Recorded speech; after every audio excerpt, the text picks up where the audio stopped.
They didn't tell us about rugby league at school, but then we were middle class, lived in the south, and played rugby union. So we never knew that far off in the cloth-capped north, men took money for playing a very different rugger. This film is about rugby league, with rugby union a kind of Banquo's ghost. Rugby union officials at Twickenham would allow neither themselves nor their members to be filmed, for even to appear in the same roll of celluloid as the blackballed league sends a shudder through the union. The union prefers to nurse a private grudge against its prodigal son. As one official said, "We think we are right, but in the democratic world in which we live, our view might not be understood." It's evening at Wigan, a goodish crowd, and everyone wants the same thing: finesse and fireworks and fitness and force majeure. I think rugby league ideally is this blend of finesse and speed and sheer physical brute force. To me, it's the perfect blend of the artistic and the primitive.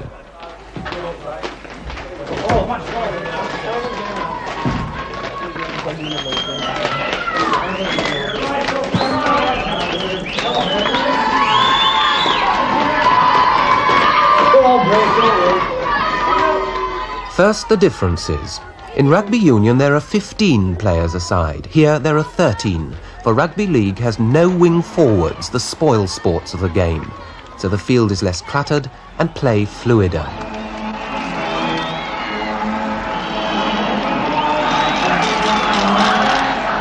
Difference number 2. What kind of union supporter would wave a wooden rattle or wield a large teddy bear? Not that the game is anything but deadly serious. There's two games, you know. There's the game that you see on television and there's the game that you see here. And it can be the same game in the sense that television can be here and Eddie Waring, who is perhaps the best commentator of them all, can be here. But the thing he's presenting comes over as a kind of comedy, doesn't it?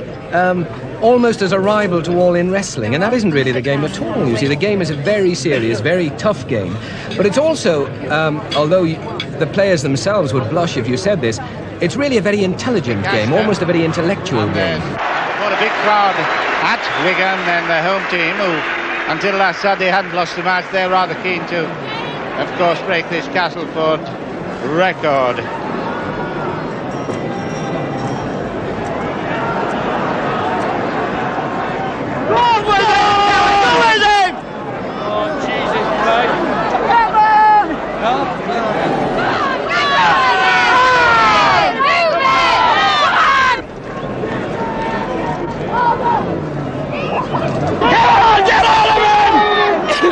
And the language, another difference. What a contrast from Old Deer Park or Twickers. Oh, they've thrown him in the shit now.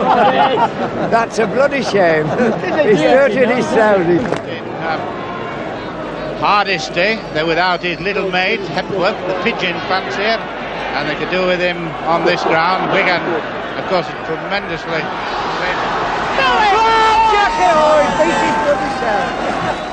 There are fewer hold-ups in league simply because you can't boot the ball out of play direct. In league, the ball weaves from man to man, seeking a way through until it goes down with the sinking ship.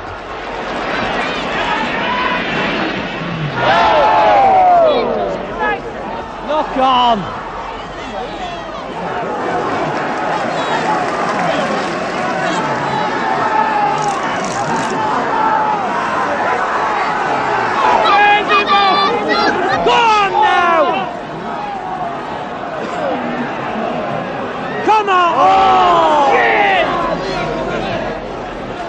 But it's in a player being allowed to rise from the ground with the ball after a tackle, and not as in Union releasing it, that rugby league has developed its different style. Get on! Obstruction!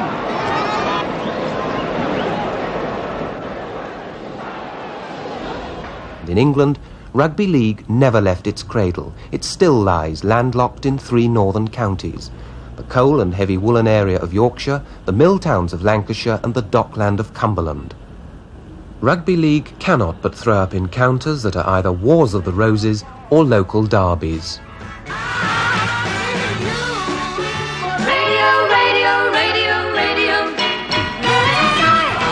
Pause for breath there for a quick commercial. On now to rugby league. Tonight at Wigan, the job of tilting at the Saints windmill falls to the lot of Oldham, who haven't so far had a particularly successful season apart from getting to the Lancashire Cup final. The Union has checked the virus by its control of pitches, a stranglehold on schools and 8 fierce bylaws. For the Union regards itself as the one true church and the League as an apostate and heretic. So a hard fight, but another Saints Cup.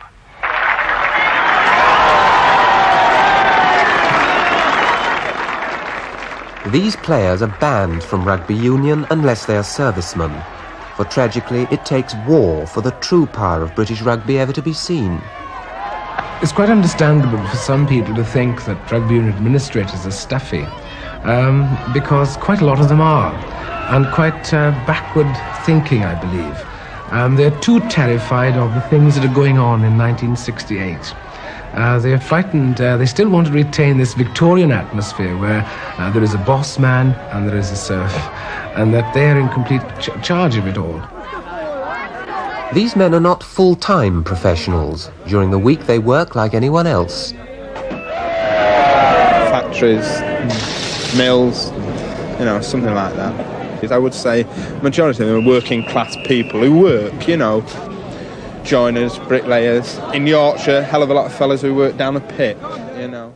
They play hard to win, for winning means a bonus. I would say, you know, an average is £15 to win, 6 to lose, with for big games, larger bonuses.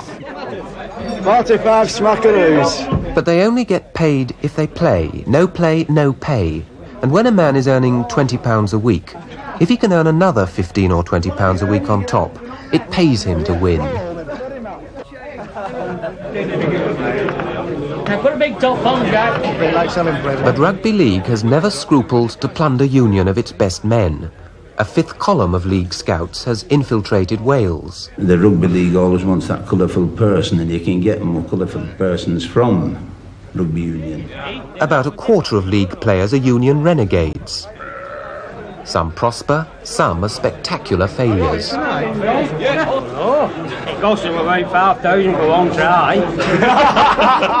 In the old days, that is, you know, the turn of the century, in the first 20 or 30 years of this century, when scouts from rugby league territories went down, particularly to Wales, they were, you know, if they were found out, they were very badly treated, you know, thrown in the river or tarred and feathered or even beaten up.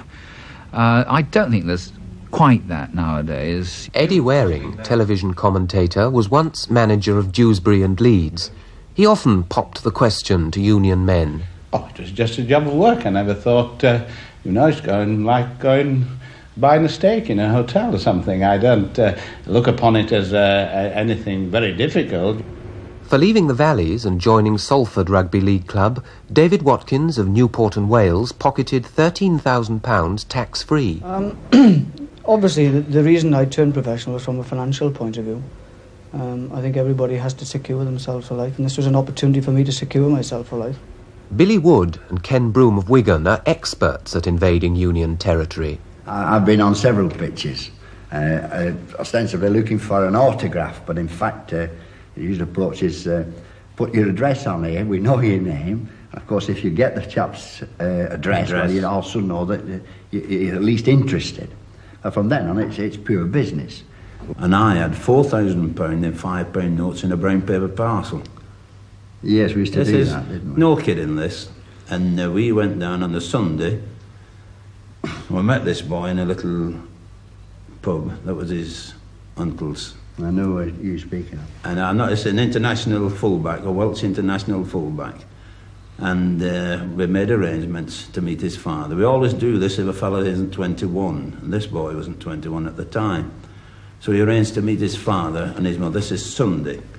And when we went up to his home, Council House, his father was just coming home from the mines. And he's dirt. And that boy was offered £4,000. I opened the paper parcel, to let him look, to show it was sincere. He said, no. Dear. It's usually a working class type of fellow that shall I say, takes the bait or makes the right decision. And I think the only people that we leave alone, we don't seriously. When the people are going to Cambridge, Oxford and Cambridge, we always say, well, that's something out of our... there's no chance of getting these boys, so we just leave them alone. Well, it's no secret. It can't be in my little tiny village of Trebannog at home in the Rhondda Valley because that I was offered money to become a rugby league player because people arrived from Wigan and Leeds on a Sunday morning, a Rolls-Royce car outside the front door of a terraced house in Wales, isn't a commonplace thing. So everybody knew they were there to talk rugby league terms with me. Strictly speaking, I then became a professional because one is not allowed to discuss or negotiate. But as my mother said, when I said, look, I mustn't talk with them, ma'am, because I'd have to give up my amateur status. My mother said, well, you can't leave them on the doorstep. Bring them in. And my mother used to cook food. Thank lots of people came down not to buy me, but to get ham and chips from my mother. Assuming, say, we find them, for instance, when they're just getting married, that's a good time because they want a house. And they're probably labourers in some cases. You get all walks of life, actually. Ordinary people. And we can say to them, well, all right, we're prepared to give you so much money to sign, cash money, there's no tax from it or anything. It's on the basis of relinquishing their amateur status. They came to Ireland on one occasion to talk with my wife that is now, and I was courting her in those days, to try to say to her, look, if he becomes a rugby league player, you'll have a lovely house and a car. And what's he got now? Hasn't got very much of a job, not earning very much money. And this is a great temptation, They played it that way. I didn't mind it, didn't resent it. And I believe that people who resent rugby league scouts and people offering money, everybody's got his own sense of values. And it's up to the individual. I don't believe that you can say they're playing dirty tactics by offering money. For goodness sake, most fellas in Wales are delighted to have an offer. Aren't they? Really are. Right, well, the next match, lads, is Huddersfield and Hull. What have you got, Jim? Jim Windsor and co sit down in Leeds to fix the odds for a weekly rugby league coupon that they know only a few thousand will fill out. All in favour, right. Huddersfield 3. Now, here's a good match. In the Wigan Oldham match, what do you suggest we give, Jim? What's the handle? Like the coupon, many league clubs stagger on from crisis to crisis, losing ground each year against creeping social change. Betting shops, television, Saturday afternoon shopping with the wife, Leeds United, Everton and the rest. A very good figure. I'm going to suggest we give Oldham 12, I think. To survive, more and more clubs are taking a lead from Salford. They're becoming amusement centres and social clubs. We have a celebration in the club tonight. Congratulations to Gladys. Which is Gladys, please? Let's see Gladys there. That's it. Stand up, Gladys. That's good. Now, she's getting married a week on Saturday. Give her a hand, please. A week on Saturday. That's better. And it's best wishes from all your friends. Elaine, Linda, Gladys, Rita, Ethel, Maureen, Irene, June, Jackie, Linda and June. And at the end is Paul there. It is Paul. Very lucky man. Congratulations, Gladys. All the best to you. Have a good day, a week on Saturday. Place bets, please. I'd rather play cards. No more bets. More fans watch Manchester United every Saturday than the combined support of all 30 rugby league clubs. These clubs must pick up on the wheel what they lose on the turnstile. Salford was once down at heel. Now it is rich. It can afford costly union starlets. Salford will eventually cap its casino and club with squash courts. This year, it took its place in Manchester's Steak Diane belt with a plush restaurant opened tankard in hand by the Mayor of Salford. That's it. It worked. And it worked. Let's take the thing, thumb off it.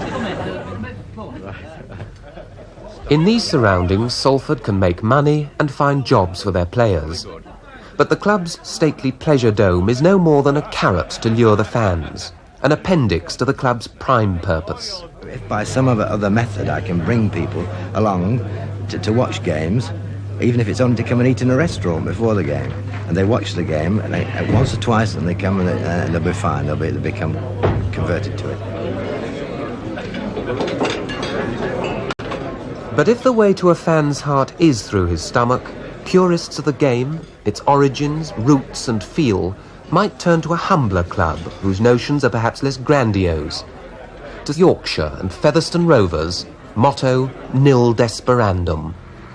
Featherston is only station lane and low houses on either side. It's a village and not very pretty. At Featherston they mine coal and play rugby league. There are 14,000 Featherstonians, and there cannot be a smaller community whose ground is so regularly thronged by talent spotters and the national press. Rovers still kept their unbeaten home league record with typically fierce forward play. Well, naturally, being Colliers, they've always supplied the rugby league with some of the finest forwards we've ever had in the game. The reason, of course, working in the pit, they were tough guys. Full point. Big Mal, M-A-L, short for Malcolm, Dixon, D-I-X-O-N, bumped off a defender. The Rovers' success is fed through to Manchester. It'll be fed back again in the Yorkshire editions only. For unlike soccer, rugby league sells few newspapers.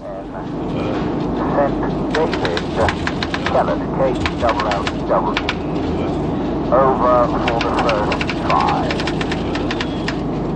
Full point paragraph. Okay, thanks very much. About half the Featherston Rovers side work in the pit. In olden days, and there were no pithead baths then, and they used to come and play all in the pit muck. Well, it's laughable. I used to think they were half-caste when I went out field. When he goes to work at these pits, he's working among rugby league people, brought up in rugby league, and they talk about it, they live for it, and that's it. Laurie, is Macklin's report. Page 31, Yorkshire. Featherston Rovers have won. The players are on the winning bonus, £14. If they win again on Saturday, it'll be £15. If they lose, only £7. Right-o then, lads. Saturday, we just have 2 minutes on Saturday's match, and that is obviously we had a good match. We won fairly well. But according to the press, we ought to got 60. And he was in the press box and we were on the field. But we were still making mistakes. Mostly, I would think, at the back end when we didn't get the ball out of the scrimmages when we ought to have done. The last 20 minutes, we hardly saw the ball. Featherston Rovers, completely a mining community where at one time the miners used to pay a penny or twopence out of their wage packets to support the local club, and a club where the whole of the population can get into the ground at Post Office Lane. And of course they were in the final a couple of days ago and very successful. May the 13th, 1967, and with a trail of slaughtered Goliaths in their wake, the village bore home in triumph the great Rugby League Cup. We've only 13,500 inhabitants, you know. And you see, it made history for this village. It's unique.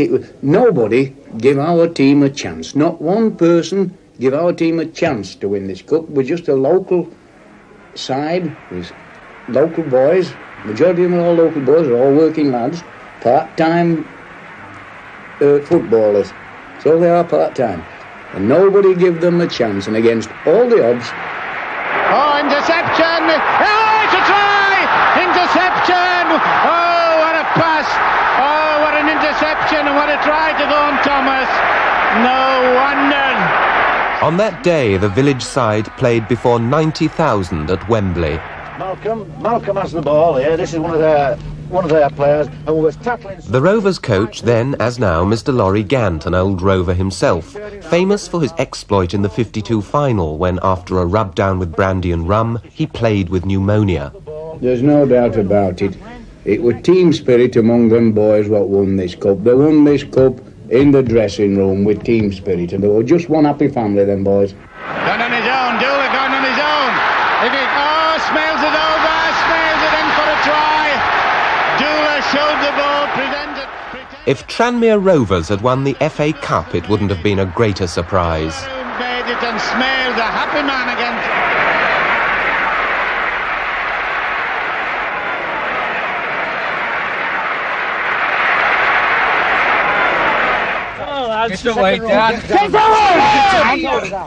The team trains 2 evenings a week after work.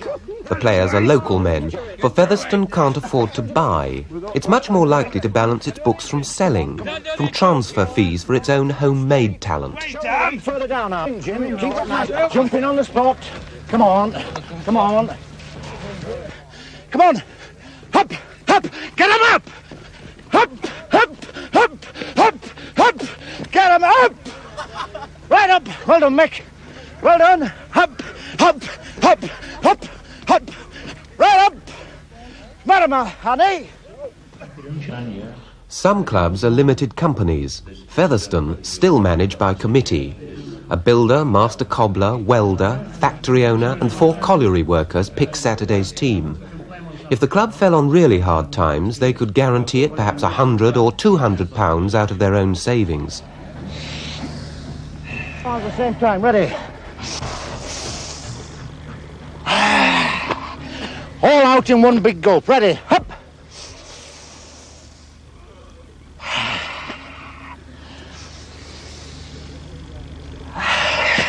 Last one!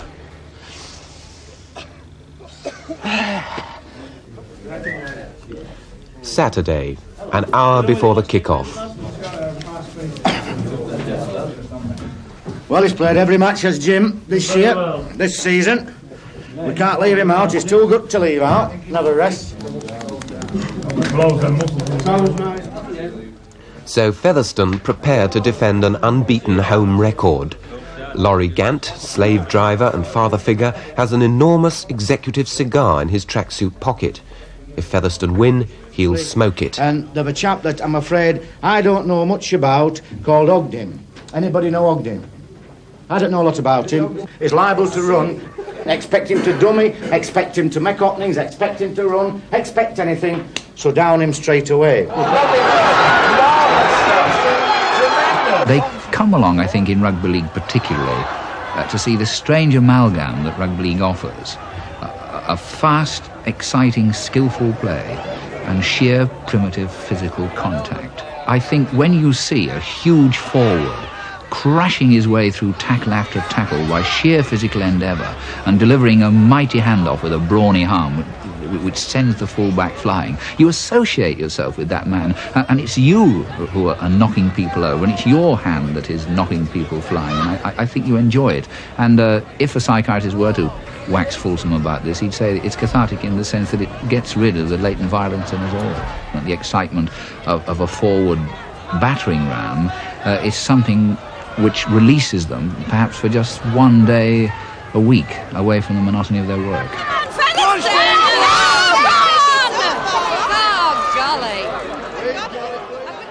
It's a game that gets hold of you, isn't it? It gets hold, it grips you, you know. It's a man's game, really. It isn't a woman's game, you know. It's good, rough and tough, isn't it? It is. It's great. I love it. It close your ears sometimes because you see, the men, they forget that the women are there, and they think that if you say anything, you say, oh, well, women shouldn't be watching rugby league. Get that Featherston bloody hooker up there!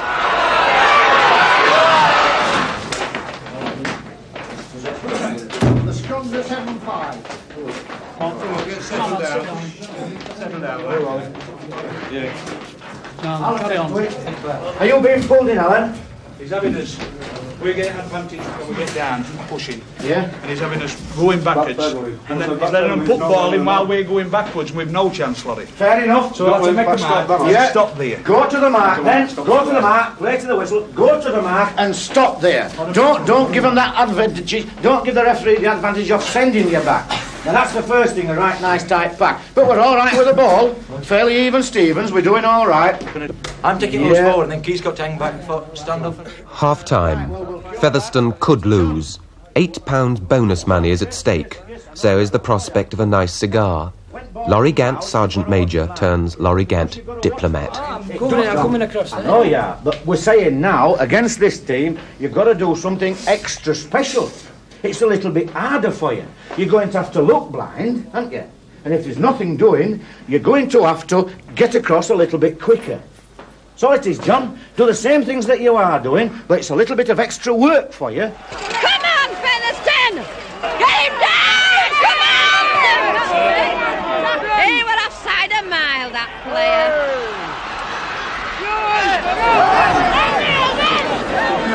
Ken, steady. He gives us a minute, so on. What's this now? All right, Dennis. Yes, all right.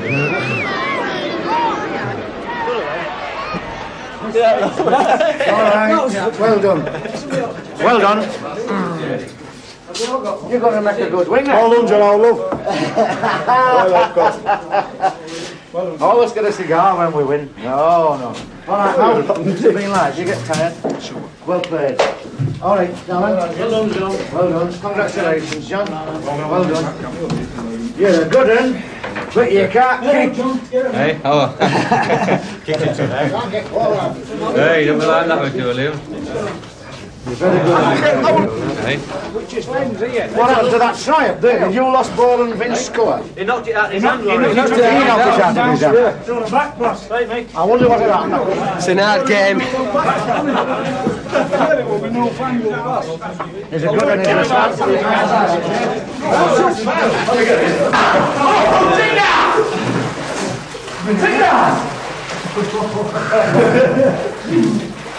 Jimmy, took it a minute, so I've got. The after-match booze-up so beloved by Union players is foreign to clubs like Featherston. In League, it's a cup of tea, a sandwich, a chat and then home. For in League, it's the supporters who make a night out of it at the Supporters Social Club. I gave caviar to Barbara Castle, and it gave her such a thrill. I gave caviar to Barbara Castle, and she jumped in bed with Transport Bill. La la la la la la la la. Come on, keep it up. Come on. This is how we want it on Saturday.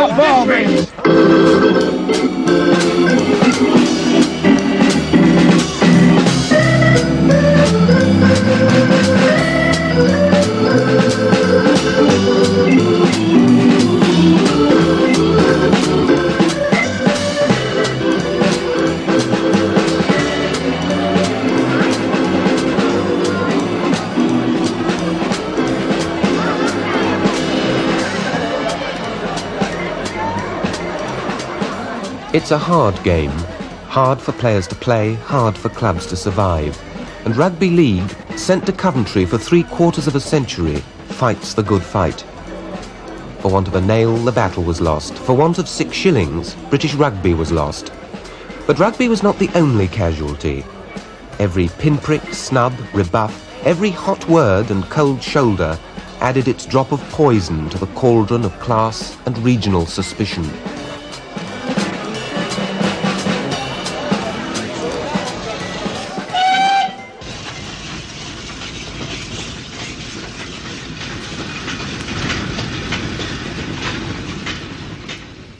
Let it go as if you're parting with out when you've gone your body. Are you ready, lad? Lad, up it there! Lift him up! Up, up, up, up! Go on, Steve, get him up! Come on, Tommy! Come on, lad, get him up, mate! Up it there! Get him well up, Steve! Come on, Mick, get him up there, lads, that's it! Make him touch them chins, Mick! Up it there! Stick them chests out, that'll do, lads! Straight into this one, lads, come on! Straight into it, Mal! Come on, we've started! Come on, John, we've been going 5 minutes. Come on, lads, a bit faster. Keep them going. Bend them back, Scott. That's it there, well done. Come on, Mal. In a minute, Ken. Come on, Tom, keep them going. Come on, lads, a bit faster.